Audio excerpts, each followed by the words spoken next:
தேர்தல் நேரத்தில் திமுகவினர் பெண்ணுரிமை சமத்துவம் என்று பேசுவதும் தேர்தல் முடிந்தவுடன் பெண்களை இழிவுபடுத்துவதையும் வாடிக்கையாக கொண்டுள்ளனர்.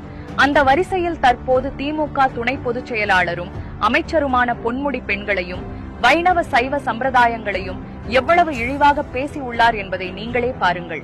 காமச்சுவையை பரப்புவதில் இந்த மகளிர்லாம் கொஞ்சம் இருக்காங்க.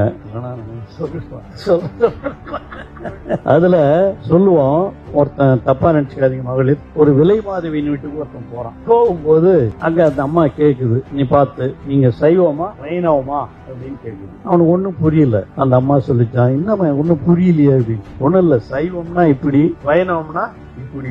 ஒன்னும் புரியல. இல்ல, சைவம்னா படுத்துக்கிறது,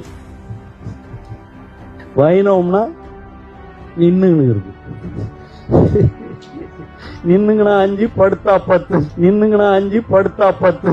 இப்படி பெண்களையும் சமயங்களையும் இழிவுபடுத்தும் திமுகவினரை தமிழகத்தை விட்டு துடைத்தெறிவோம்.